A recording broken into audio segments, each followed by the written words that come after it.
तो welcome back friends, बहुत बहुत स्वागत है आपका अपने चैनल हिंदी जीके ट्रिक्स पर।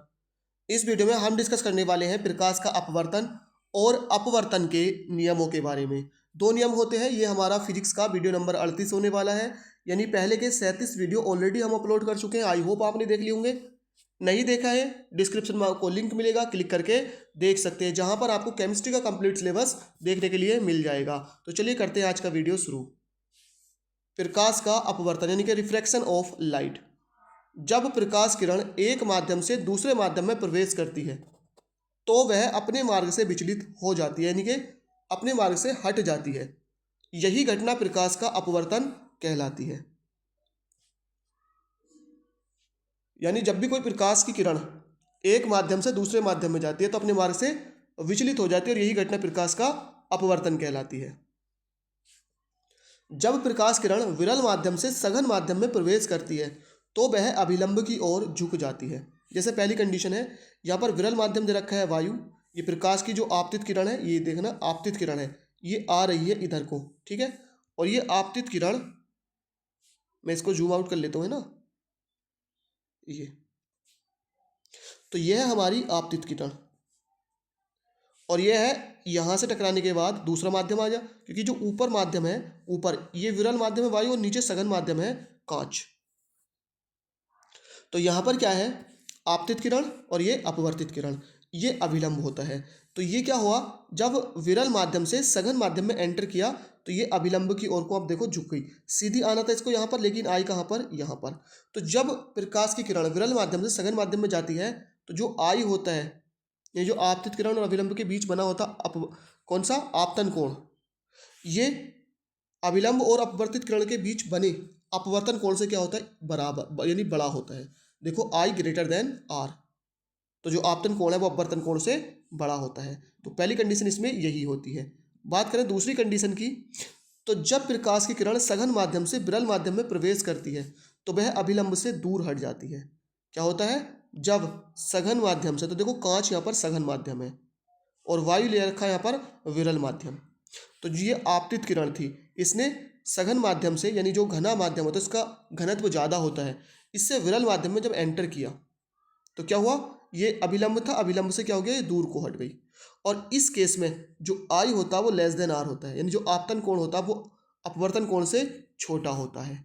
क्या होता है, छोटा होता है। और इसी पर क्या होता है, जो मरीचिका वगैरह बनते हैं, दृष्टिभ्रम होता है, वो भी इसी पर आधारित होता है। नेक्स्ट है अपवर्तन के कारण, यानी जो अपवर्तन होता है ये किस कारण होता है। तो जब प्रकाश की किरण अलग अलग माध्यमों में गति करती है तो उसकी चाल भी क्या होती है, अलग अलग होती है। सघन माध्यम में चाल कम और विरल माध्यम में चाल अधिक होती है। इसलिए जब प्रकाश किरण सघन माध्यम से विरल माध्यम में प्रवेश करती है तो चाल बढ़ने के कारण अभिलंब से दूर हट जाती है। क्योंकि पहले वो सघन माध्यम में थी, सपोज करो कांच में थी, और बाद में उसने हवा में एंटर करा विरल माध्यम में, तो कांच में प्रकाश की चाल कम होगी और हवा में प्रकाश की चाल ज़्यादा होगी। तो इसलिए क्या होता है, जैसे सघन माध्यम से विरल माध्यम आते चाल बढ़ने के कारण वो अभिलंब से दूर हट जाती है।